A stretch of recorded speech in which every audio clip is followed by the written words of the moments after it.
एक वृत्तांत पढ़ेंगे छोटा सा, चाहे उत्पत्ति ग्रंथ अध्याय 39। उत्पत्ति ग्रंथ अध्याय 39 चैप्टर 39। यहाँ पर हम हालेलुया, यीशु की स्तुति हो, यीशु को धन्यवाद, हालेलुया हालेलुया हालेलुया। हम यूसुफ के बारे में पढ़ते हैं इस वृत्तांत में कि किस प्रकार यूसुफ जो है उसके भाइयों के द्वारा वो बेच दिया गया, जेल में डाल दिया गया, और उसके बावजूद भी प्रभु ने उस पर कृपा की और जेल में प्रभु ने यूसुफ का साथ दिया। छोटा सा वचन है यहाँ पर, और ये वचन इस प्रकार कहता है, कहानी आप अध्याय 39 में समय निकाल कर के खुद पढ़ लीजिएगा। मैं इस समय पूरा वृत्तांत नहीं पढ़ूंगा, मैं एक ही वचन पढ़ूंगा यहाँ से 39:23 अध्याय 39 का 23। और इस वचन में लिखा है, बंदी गृह के अध्यक्ष को अब इस बात की आवश्यकता नहीं रही कि वह यूसुफ के हाथों में सौंपे हुए किसी काम की परवाह करे, क्योंकि प्रभु उसके साथ था और वह जो कुछ करता था प्रभु उसमें उसे सफलता देता था। हालेलुया हालेलुया, यीशु की स्तुति हो, प्रभु यीशु को धन्यवाद, हालेलुया। प्रभु उसे सफलता दे रहा है। देखिए जेल में, यहाँ पर हम देखें कि कितना दुख यूसुफ के जीवन में होगा जब उसके भाइयों ने उसको बेच दिया। उसके सगे भाइयों ने उसको गुलामों के हाथ बेच दिया। कितना हृदय में दुख रहा होगा। उसके बावजूद भी उसने अपने भाइयों के प्रति बैर नहीं रखा, और जब पुतीफर के यहाँ वो कार्य कर रहा था और उसकी पत्नी ने उसे जेल में डलवा दिया, उसकी पत्नी ने उसे जेल में डलवा दिया। जी हाँ प्यारे भाई, और जेल में भी वो इतना प्रभु से प्रेम करता है, प्रार्थना करता है, और प्रभु जेल में उसके सारे कामों में उसका साथ देता है। देखिए प्रभु जेल में भी है, सिर्फ चर्च में ही नहीं है, प्रभु जेल में भी है। कहने का अर्थ है, जहाँ पर धार्मिक व्यक्ति होगा वहाँ पर प्रभु होगा। कहाँ? जहाँ पर धार्मिक व्यक्ति होगा वहाँ पर प्रभु होगा। मेरे प्यारे भाई और बहनों, हम संगमरमर के पत्थरों का बहुत सुंदर चर्च मंदिर बना लें, पर वचन कहता है यदि धार्मिक व्यक्ति नहीं है तो क्या होगा। इज़ाया नबी के अध्याय 66 में प्रभु कहता है, मैं हाथ के बनाए महलों में निवास नहीं करता, मैं तो उच्च तथा पावन स्थान में निवास करने वाला ईश्वर हूँ। मैं हाथ के बनाए महलों में निवास नहीं करता। प्रभु ने अपने लिए एक मंदिर बनाया, अपना घर बनाया है, और वो है प्यारे भाइयों आपका हृदय, आपका दिल, वो प्रभु का मंदिर है, और प्रभु वहाँ रहना पसंद करता है। और जब प्रभु आपके हृदय के मंदिर में रहता है तो जहाँ आप जाएंगे प्रभु आपके साथ जाएगा, आप जहाँ जाएंगे प्रभु आपके साथ जाएगा, क्योंकि आपने प्रभु को अपने मंदिर, अपने हृदय में रखा है, और वही स्थान है जो परमेश्वर को प्रिय है। प्यारे भाई और बहनों, हम पढ़ते हैं सामुएल के पहले ग्रंथ के पहले अध्याय में इस बात का वृत्तांत है कि एली जो याजक थे और मंदिर में सेवा करते थे, वो और उनके पुत्र मंदिर की देखभाल करते थे और वो सेवा करते थे, परंतु वचन कहता है उन दिनों ईश्वर की महिमा इज़राइल पर से उड़ गई थी। और उस मंदिर में, जिस मंदिर में राजा सुलेमान को प्रभु ने वायदा किया था कि मैं हमेशा यहाँ पर प्रार्थना सुनूंगा, और लोग कहते थे कि आजकल यहाँ पर प्रभु के दर्शन नहीं होते, प्रभु की महिमा यहाँ पर दिखाई नहीं देती। और वो किस कारण हुआ? प्रभु ने सैमुएल को बताया, जब सैमुएल एक छोटा बालक था तो सैमुएल को प्रभु ने दर्शन दे के बताया। ये इसलिए हुआ क्योंकि याजक एली धार्मिकता से विमुख हो गया था। वो जैसा भी था, परंतु एक धार्मिक व्यक्ति का कर्तव्य है अपने वातावरण को पवित्र बनाए रखना। उसने अपने परिवार का वातावरण पवित्र बनाए नहीं रखा, क्योंकि उसके पुत्र एली के स्वयं 2 पुत्र जो है मंदिर में व्यभिचार किया करते थे, और जो प्रभु को बर्दाश्त नहीं था। तरह तरह की घटनाएं वहाँ पर बताई गई हैं, आप उसे पढ़ सकते हैं सैमुएल के पहले ग्रंथ पहले अध्याय में। तो प्रभु की महिमा मंदिर से उठ गई, क्योंकि वहाँ पर याजक धर्मी नहीं था। प्रभु की महिमा उठ गई क्योंकि याजक धर्मी नहीं था। हालेलुया, यीशु की स्तुतियों, यीशु को धन्यवाद। हालेलुया, याजक धर्मी नहीं था, मंदिर में प्रभु नहीं था। अब दूसरे जगह हम देखते हैं यूसुफ धर्मी था, परंतु बंदी गृह में था। कहाँ था? बंदी गृह में था। और वचन कहता है प्रभु उसके साथ था। हालेलुया। बाइबल में हम एक जगह पढ़ते हैं कि जब यूसुफ को इसी वृत्तांत में है कि जब उसकी मालकिन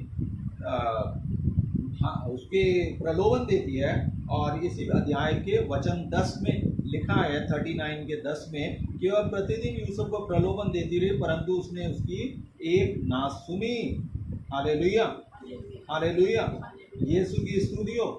और वहां से यूसुफ भाग जाता है और प्रभु उसके साथ था। प्रभु कहता है पाप को छोड़ के, प्रवक्ता ग्रंथ में लिखा है, ऐसे भाग जाओ जैसे सांप को देख करके तुम भाग जाते। तो यूसुफ ने पाप को देखा और वहां से ऐसे भाग गया जैसे सांप को देखकर भाग जाते। पर हम देखते हैं आजकल की युवा पीढ़ी को कि जहां पाप करने के अवसर होते हैं वहां पर लोग उल्टा भागने के बजाय उल्टा उधर आकर्षित होते हैं। हम देखते हैं जितने भी पब्स हैं और बड़ी बड़ी ऐसे जगह हैं जहां पर लोगों को मनोरंजन के नाम पर बहुत सारे व्यसनों से वो जैसे कि ड्रग्स और चरस, गांजा, इस प्रकार के लोगों को चीज़ें दी जाती हैं, वहाँ पर युवा लोग आकर्षित होते हैं। हम सुनते रहते हैं अखबारों में, मुंबई में, कलकत्ता में, दिल्ली में इस प्रकार। और युवा लोग डांस क्लब्स और इस प्रकार के बहुत सारी ऐसी चीज़ें हैं जो डांस करना कोई बुरी बात नहीं है, परंतु ऐसे स्थान जहाँ पर पब्स होते हैं, जहाँ पर पाप करने के लिए बढ़ावा दिया जाता है, उस जगह की ओर लोग आकर्षित होते हैं और बहुत पैसा दे करके वहाँ पर प्रवेश लेते हैं। जी हाँ, फ्री में नहीं, वहाँ पर बहुत पैसा दे करके वो लोग प्रवेश करते हैं और बहुत पैसा उस पर खर्चा करते हैं, फिर इसीलिए कि पाप की ओर वो आकर्षित हो गए हैं। हालेलुया। तो पाप का आकर्षण इतना बुरा है, ये बिल्कुल एक चुंबक के जैसा है और उससे भागना निकलना आसान नहीं होता है। और खासकर जब ईश्वर की कृपा, ईश्वर का सामर्थ्य तुम्हारे साथ ना हो तो पाप से बचना बेहद मुश्किल है। इसलिए जब प्रभु हमारे साथ होगा, प्रभु का आत्मा जब हमारे साथ होगा, तो वह हमें पाप से बचाए रखने की कृपा प्रदान करेगा। इसके बारे में हम बाद में पढ़ेंगे और वचन से। अभी मैं जाऊंगा अध्याय 32 उत्पत्ति ग्रंथ, और हम यहाँ पर देखते हैं एक और घटना। वचन 23 से यहाँ पर हम एक और घटना पढ़ते हैं। क्या होता है, याकूब जो है अपने पिता के घर से जब जा रहा होता है तो जंगल में उसे रात के समय उसे वहाँ पर एक पुरुष मिलता है, और वो जो पुरुष होता है वो ईश्वर का दूत था। ईश्वर जो है अपने दूत के रूप में आता है। ईश्वर पूरे सामर्थ्य के साथ हर जगह नहीं पहुंचता, पर वह अपने दूत के रूप में, दूत के साथ वहाँ पर पहुंचता है। किसी भक्त के रूप में पहुंचता है, किसी संत के रूप में पहुंचता है। इस प्रकार ईश्वर जाता है। हम पढ़ते हैं इब्राहिम जब पेड़ के नीचे बैठा था तो उसने वहाँ पर 3 पुरुषों को आते हुए देखा, तो पुरुष के रूप में वहाँ पर इब्राहिम से मिला था। और यहाँ पर एक पुरुष आता है और वह भोर तक, लिखा है वचन 25 एक पुरुष भोर तक उसके साथ कुश्ती लड़ता रहा, और जब उसने देखा कि वह याकूब को पछाड़ नहीं सका तो उसने उसकी जंग की नस पर प्रहार किया, और तब से याकूब लंगड़ाता रहता है। पर याकूब इस बात को समझ गया था कि ये धर्मी है, ये ईश्वर का जन है। याकूब इस बात को समझ गया था, और इसलिए वो बड़ी खुशी और आनंद के साथ प्रभु के साथ कुश्ती लड़ रहा था। और जब वो जाने लगा तो उसने कहा, याकूब ने कहा, जब तक तुम मुझे आशीर्वाद नहीं दोगे तब तक मैं तुम्हें नहीं जाने दूंगा। याकूब ने उसकी टांगें पकड़ ली, क्योंकि अब याकूब तो खुद लंगड़ा हो गया था, उसके पैर में नस उखड़ गई थी, और ऐसे में उसने प्रभु के पांव पकड़ लिए और कहने लगा, जब तक तुम मुझे आशीर्वाद नहीं दोगे मैं तुम्हें जाने नहीं दूंगा। कस के पकड़ लेता है। क्या प्यार वहाँ पर हम देखते, कितना प्रेम याकूब का ईश्वर के प्रति। तो वो समझ गया कि ये ईश्वर का दूत है, वो समझ गया ये ईश्वर का जन है, और उनसे पवित्रता निकल रही है, इसलिए उसने कस के वहाँ पर पकड़ लिया। और याकूब से कहता है, याकूब प्रभु से कहता है कि मुझे आशीर्वाद दो, मुझे आशीर्वाद दो। जी हाँ प्यारे भाई और बहनों, मैं ये वृत्तांत क्यों पढ़ रहा हूँ? मैं इसलिए पढ़ रहा हूँ कि जब हम विपत्ति और पाप के समय में हैं तो हमें भी इन लोगों का उदाहरण अपने जीवन में सक्रिय करना चाहिए। यूसुफ जैसे पाप से भागा, याकूब जैसे प्रभु से जुड़ा रहा, हर समय वो प्रभु से जुड़ा रहा, और इसी प्रकार हमें प्रभु से जुड़े रहना चाहिए। और जब हम ऐसा करते हैं तो यहाँ पर क्या लिखा है, तब क्या हुआ, प्रभु ने उसे आशीष दी और उससे कहा, वचन 29 में हम पढ़ते हैं, अब से तुम याकूब नहीं बल्कि इज़राइल कहलाओगे, क्योंकि तुम ईश्वर और मनुष्यों के साथ लड़कर विजयी हो गए हो। ईश्वर और मनुष्यों के साथ लड़कर विजयी हो गए हो। हालेलुया, यीशु की स्तुति हो, यीशु को धन्यवाद। इसका तात्पर्य क्या है? इसका तात्पर्य है कि हम परमेश्वर के साथ जुड़ जाएं मजबूती के साथ। और यहाँ पर जो याकूब के साथ फिजिकली शरीर से वो प्रभु के साथ कुश्ती कर रहा था, पर वर्तमान काल में धार्मिक व्यक्ति को प्रभु क्या चाहता है, आपसे मुझसे हर धार्मिक व्यक्ति से ये चाहता है कि हम प्रभु के साथ लड़ें। किस प्रकार? प्रार्थना के द्वारा। प्रभु को पकड़ लें मजबूती से रात और दिन। किसके द्वारा? अपनी प्रार्थना के द्वारा, अपनी व्यक्तिगत प्रार्थना के द्वारा प्रभु को पकड़ लें। हमारी सामुदायिक प्रार्थना के द्वारा, हमारी पारिवारिक प्रार्थना के द्वारा, हम हर प्रार्थना के द्वारा प्रभु को मजबूती से पकड़ लें। 24 घंटे प्रभु को पकड़े रहें। और जो याकूब ने कहा वो करें। याकूब ने कहा, प्रभु मैं तुझे जाने नहीं दूंगा जब तक तू मुझे आशीर्वाद नहीं देगा। तो हम प्रभु से मैं प्रार्थना करना नहीं छोड़ूंगा और कभी नहीं छोड़ूंगा। प्रभु जो मैं मांग रहा हूँ जब तक वो तू पूरा नहीं करेगा मैं प्रार्थना करना छोड़ूंगा नहीं। जब तक तू से पूरा नहीं करेगा तब तक मैं उपवास करना नहीं छोड़ूंगा। प्रभु मैं तुझे नहीं छोड़ूंगा, क्योंकि जब तक तू मुझे ये आशीर्वाद नहीं देगा तब तक। हमें कुश्ती करनी है प्रार्थना की। प्रार्थना के द्वारा हमें क्या करना है? कुश्ती करना है प्रभु से। और हमें उतने तन मन के साथ करना है। जब एक पहलवान, दो पहलवान को देखें आप कुश्ती करते तो क्या करते हैं? उनका ध्यान कहीं पब्लिक में होता है? बिल्कुल भी नहीं होता। उनका ध्यान हर समय कुश्ती में पूरी तरह से लीन होता है। वो पूरी दुनिया को भूल चुके होते हैं। वो सिर्फ अपने पैतरे को याद कर रहे होते हैं, या वो देख रहे होते हैं कि सामने वाला क्या चाल चल रहा है और मुझे क्या चलनी है। उनका पूरा ध्यान वहीं होता है। इसी प्रकार हमारा ध्यान प्रार्थना में जब होता है तो हमें सिर्फ ये होना चाहिए कि प्रभु क्या कर रहा है, प्रभु क्या कह रहा है और हमें क्या करना है उसके प्रत्युत्तर। प्रभु ने क्या कहा और मुझे प्रभु को किस प्रकार से जवाब देना है। यदि प्रभु कहता है कि व्यक्तिगत प्रार्थना करो और अधिक करो, तो क्या मैं उसको करता हूँ?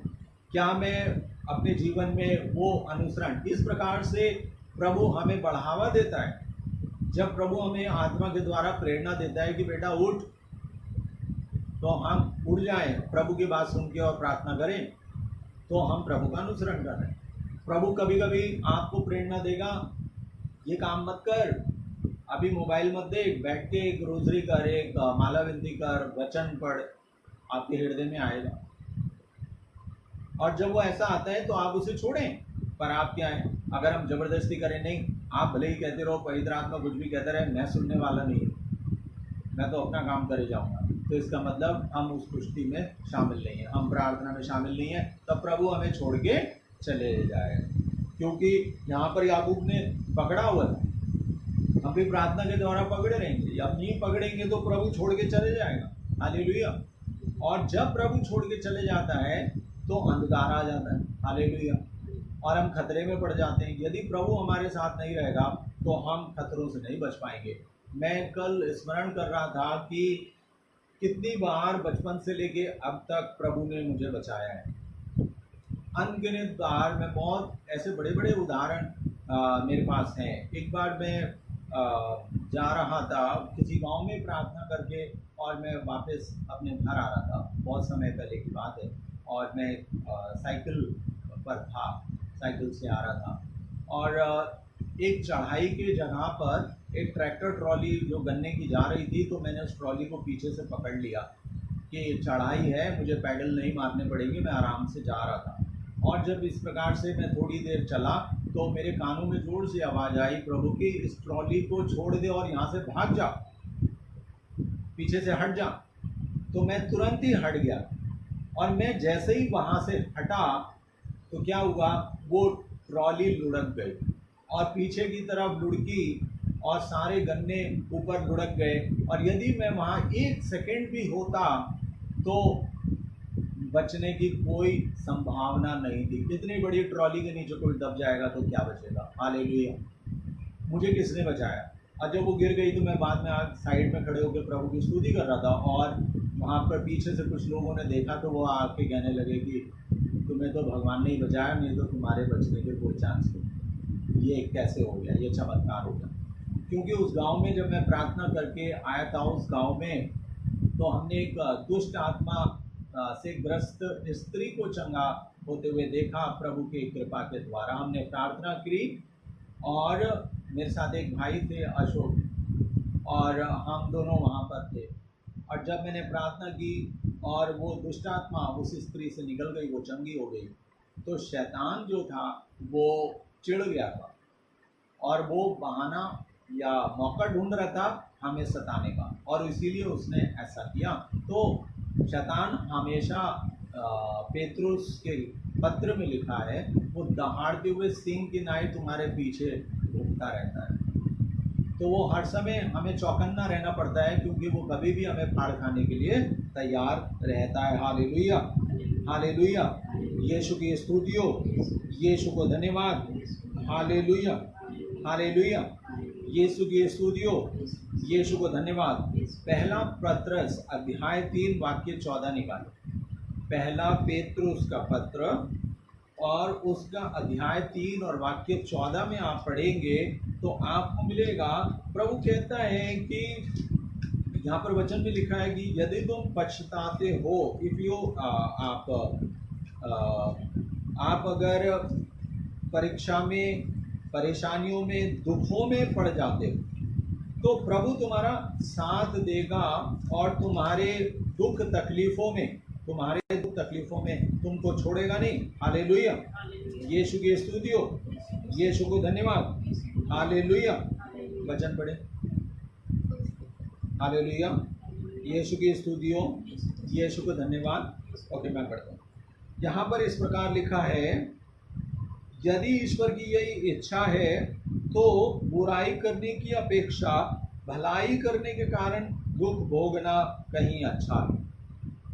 पहला पत्रस अध्याय 3 वाक्य 17 कहता है, यदि ईश्वर की इच्छा है कि हम दुख भोगें, यदि ईश्वर की इच्छा है कि हम बीमार रहें, कोई ना कोई कारण हो सकता है, तो ईश्वर की यही इच्छा है तो बुराई करने की अपेक्षा भलाई करने के कारण दुख भोगना कहीं अच्छा है। यदि आप बीमार हैं, यदि आप परेशान हैं, और आप ऐसा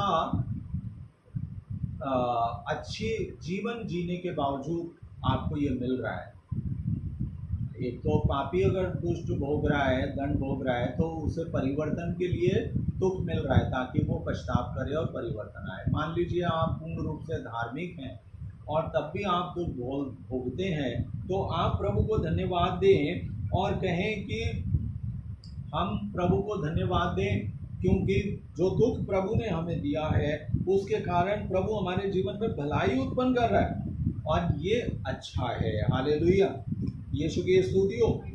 उसी के अध्याय 4 में हम जाएंगे, पेतरुस का पहला पत्र अध्याय 4, अगला अध्याय 4, और उसका पहला वचन इस प्रकार कहता है, मसीह ने अपने शरीर में दुख भोगा, इसलिए आप भी शस्त्र की तरह यही मनोभाव धारण करें। जिसने अपने शरीर में दुख भोगा है उसने पाप से संबंध तोड़ लिया है। वचन 2 कहता है, और उसे मानवीय वासनाओं के अनुसार नहीं बल्कि ईश्वर की इच्छा अनुसार अपना शेष जीवन बिताना चाहिए। हालेलुया, यीशु की स्तुति हो, यीशु को धन्यवाद। तो मसीह ने भी अपने शरीर में दुख भोगा। जी हाँ प्यारे भाई और बहनों, जब भी आप दुखी हैं, जब भी मैं दुखी होता हूँ, तो मैं याद करता हूँ कि प्रभु मसीह ने तो कोई पाप नहीं किया था और उसने कितना दुख भोगा, उसको कितना तोड़ा गया। हालेलुया, उसकी कोई कल्पना हम नहीं कर पाते हैं। और जब उसने धर्मी होते हुए इतना दुख सह लिया, इतना उसने दुख सह लिया, तो यदि हमारे पर थोड़ा दुख आता है तो हम उसे सह ले। हालेलुया, यीशु की स्तुति हो, यीशु को धन्यवाद। हालेलुया, हालेलुया, यीशु की स्तुति हो। कलोसियों का पत्र अध्याय 1 और वचन 24। कलोसियों का पत्र, रोमियो के पत्र के बाद आपको मिलेगा। कलोसियों का पत्र अध्याय 1 वचन 24। प्रभु कहता है, यदि तुम दुख भोगते हो, वचन कहता है यदि तुम दुख भोगते हो तो तुम आनंदित हो। Hallelujah, hallelujah, hallelujah. दुख भोगने में क्या रहें? दुख भोगने में क्या रहें? आनंदित रहें, क्योंकि उसी में प्रभु यीशु जो है तुम्हारा साथ देता। हालेलुया, हालेलुया, यीशु की स्तुति हो, यीशु को धन्यवाद। हालेलुया, हालेलुया, यीशु की स्तुति हो, यीशु को धन्यवाद। Hallelujah, hallelujah, hallelujah. तो ये वचन हमें समझाता है, वचन हमें समझाता है, और इस प्रकार जो वचन हम पढ़ते हैं उसके द्वारा प्रभु की हमें कृपा मिलती है। वचन 1:24 में इस प्रकार लिखा है, कलोसियों के नाम संत पौलुस का पत्र अध्याय 1 वचन 24 लिखा है, इस समय में आप लोगों के लिए जो कष्ट पाता हूँ उसके कारण प्रसन्न हूँ। मसीह ने अपने शरीर अर्थात कलीसिया के लिए जो दुख भोगा है उसमें भी कमी रह गई है, मैं उसे अपने शरीर में पूरा करता हूँ। हो सकता है कि प्रभु यीशु मसीह आपके दुख भोग के द्वारा अन्य आत्माओं को बचाना चाहते हैं, इसलिए वो अपने क्रूस का दुख आपके कंधों पर थोड़ी देर के लिए डालते हैं। जी हाँ प्यारे भाइयों बहनों, ये हकीकत है और ये सच्चाई है जो वचन कहता है कि बहुत सारे लोग हैं जो दुष्ट हैं, पापी हैं, और पूरे संसार को बचाने के लिए काफ़ी दुख से गुजरना होता है, क्योंकि ये दुनिया जो है ये दुख और सुख का मिश्रण है। इसमें एक बैलेंस है जिसे हम नहीं समझ सकते, सिर्फ ईश्वर ही जानता है। और वो कहता है कि इसलिए मसीह आपके शरीर में दुख भोगते हैं, क्योंकि उनके दुख भोग में और जो कमी रह गई है उसे अपनी कलीसिया के लिए उस दुख को पूरा करने के लिए वो आपके शरीर में प्रभु दुख भोगते हैं। पौलुस कहता है मैं अपने शरीर में जो दुख भोगता हूँ वो मसीह का दुख भोग है जो मैं अपने शरीर में महसूस करता हूँ, और वो कलीसिया की बेहतरी के लिए है। तो आपका दुख भोग आपकी भलाई के लिए है, आपकी कलीसिया के भलाई के लिए है, आपके संपूर्ण जीवन के पापों को क्षमा करने के लिए है। इसलिए दुख में हिम्मत न हारे, मैं यही समझाना चाहता हूँ, क्योंकि दुख में यदि हम हिम्मत हार जाते हैं तो फिर हम टूट जाते हैं। रोमियो का अध्याय 5 और वचन 3, रोमियो का पत्र अध्याय 5 निकाले और उसका वचन 3 पढ़े जोर से। इतना ही नहीं, हम दुख तकलीफ पर भी गौरव करें, क्योंकि हम जानते हैं कि दुख तकलीफ से धैर्य से दृढ़ता और दृढ़ता से आशा उत्पन्न होती है। हालेलुया। हालेलुया। दुख तकलीफ से क्या उत्पन्न होती है? दुख तकलीफ में आप टूटे नहीं, चिंता ना करें। रोमियो के अध्याय 5 वचन 3 कहता है, और क्या होता है दुख से? धैर्य उत्पन्न होता है। दुख से और क्या उत्पन्न होते हैं? धैर्य से, जोर से बोले, जोर से। धैर्य, धैर्य उत्पन्न होता है और दुख तकलीफ में हमको सांत्वना मिलती है, दृढ़ता मिलती है, मजबूती मिलती है। तो दुख जो है हमारे जीवन में पॉजिटिव काम कर रहा है, नेगेटिव काम नहीं कर रहा है। जो भी दुख हमारे शरीर को, भले ही हमारा शरीर गल रहा है पर हमारी आत्मा मजबूत हो रही है। और शरीर तो गलेगा ही एक दिन। मैं हूँ, आप हैं, या संसार का कोई भी व्यक्ति है, किसी का शरीर अमर नहीं है।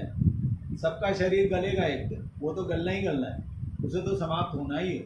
तो वो शरीर में जो हम दुख भोग रहे हैं उसके द्वारा हमारी आत्मा को दृढ़ता मिलती जा रही है। और मुख्य है, प्रभु कहते हैं, मुख्य बात है कि तुम अनंत जीवन प्राप्त करो। क्योंकि आप शरीर को कितना भी, आजकल लोग इतने हेल्थ कॉन्शियस हो गए, इतने वेलनेस सेंटर है, इतने जिम है, इतनी दवाइयाँ हैं, इतनी आयुर्वेदिक, इतने योग आसन, ये वो सब। अगर आप सुबह से लेकर शाम तक भी करते रहेंगे तो शायद वो काफ़ी नहीं होगा। आप सारा दिन अपने स्वास्थ्य की देखभाल में ही लगे रहेंगे। इतना भी करने के बाद क्या आप अमर हो जाएंगे? क्या आप कभी मरेंगे नहीं? ऐसा बहुत सारे करने वाले लोग। अभी एक मैंने देखा कुछ समय पहले, एक भाई थे और वो आयुर्वेद और योग विद्या का प्रचार करते थे।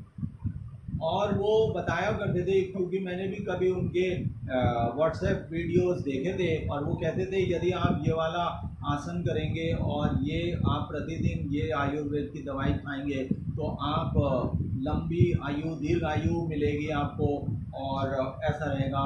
और बहुत बड़े वक्ता भी थे। तो 53 वर्ष की आयु में हृदय आघात से उनका निधन हो गया। परंतु इस प्रकार की और भी आप उदाहरण आप इंटरनेट से देख सकते हैं, जहाँ पर बहुत अच्छे हेल्थ का, स्वास्थ्य का प्रचार करने वाले लोग खुद स्वास्थ्य में नहीं बने रह पाए या खुद दीर्घायु नहीं बन पाए। हालेलुया। तो जीवन कितना होगा ये तो ईश्वर के हाथ में है, हर एक का। चाहे आप डॉक्टर हो, चाहे आप भिखारी हो। मैंने अपने फेसबुक में एक मैसेज डाला था, एक मनोरंजक पूर्ण मैसेज था कि देश में कोरोना हो रहा है, पर जो भिखारी लोग हैं जो हमेशा घूमते रहते हैं और किसी भी सुविधा का पालन नहीं करते, मास्क नहीं लगाते, सैनिटाइज नहीं करते, तो उनको कोरोना नहीं हो रहा। नहीं तो अब तक सारे भिखारी कोरोना से मर जाने चाहिए थे, क्योंकि वो तो बाहर घूमते रहते। तो सबसे पहले कोरोना उनको लगना चाहिए था, और वो सारे देश से अब तक सारे भिखारी मर जाने चाहिए कोरोना से, पर ऐसा नहीं हुआ। अगर उन्हें हुआ भी होगा तो वो चंगे हो गए। वो चंगे इसलिए हो गए क्योंकि उनकी जो इम्यूनिटी सिस्टम है वो बहुत अच्छी है प्रभु की कृपा से। Hallelujah, hallelujah. और आपने उदाहरण देखे, बहुत सेफ्टी में रहने वाले धनवान लोग, अपने घरों में नौकर चाकरों की सेवा में रहने वाले धनवान लोग, वो कोरोना से प्रभावित होकर 20 दिन 25 दिन के लिए अस्पताल में चले गए। ऐसा भी आपने खबर सुनी।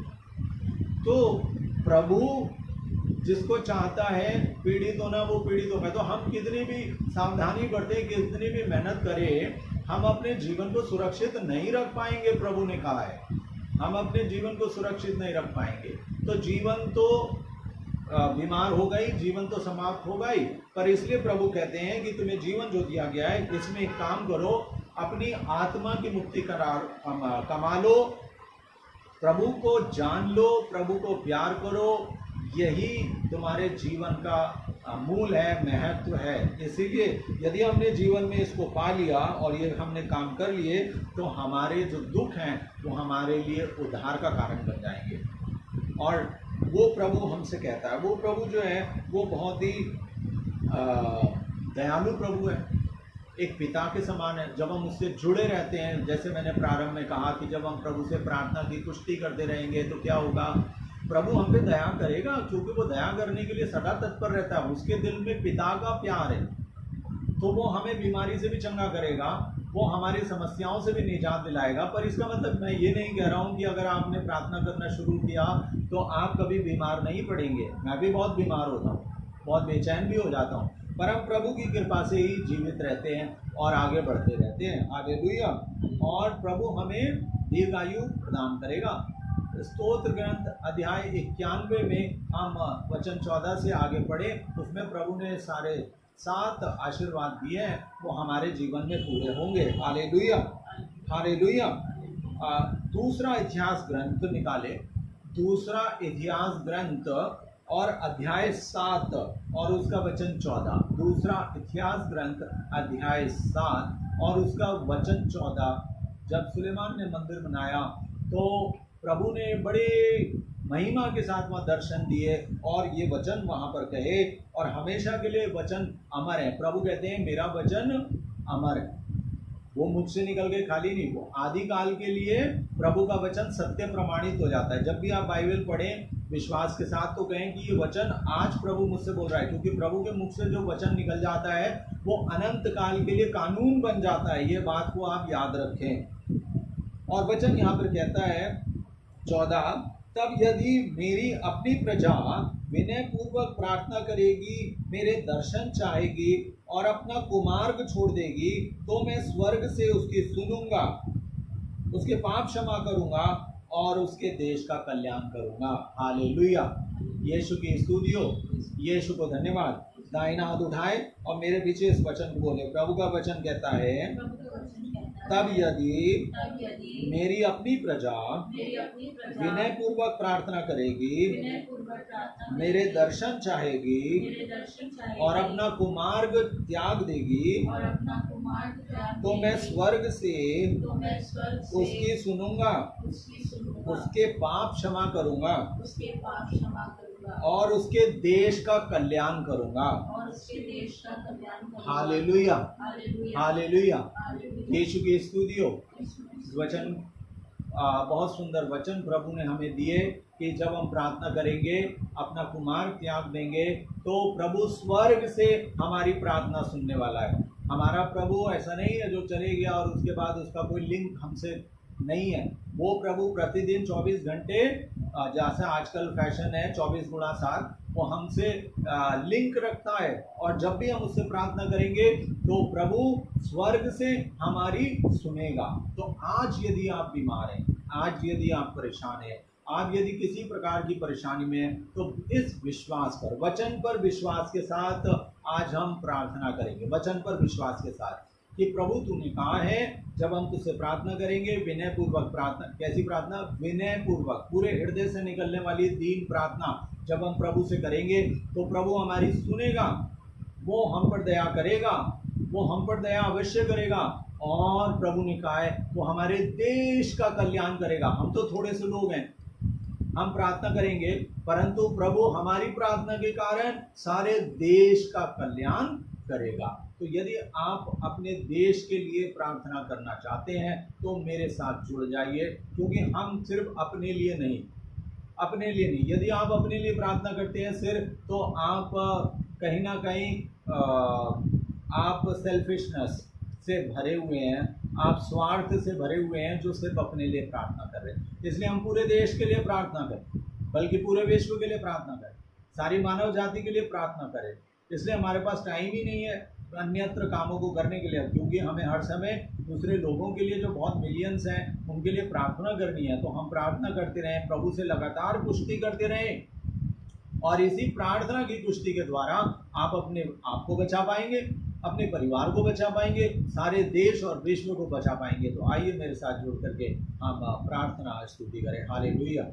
सर्वशक्तिमान पिता परमेश्वर, इन वचनों को सुने जाने पर हम आपको धन्यवाद देते हैं, आपकी स्तुति महिमा करते हैं। जितने लोगों ने ये वचन सुना है उनके लिए प्रभु तुझसे आशीर्वाद मांगते, तेरे इन जीवित वचनों के द्वारा प्रभु दुष्ट आत्माओं के बंधन छूट जाए और प्रभु बीमारियां चंगी हो जाए, लोगों को तेरी आशीष प्राप्त हो। प्रार्थना करते प्रभु यीशु मसीह के द्वारा, आमीन। आइए हम आराधना में जाएं।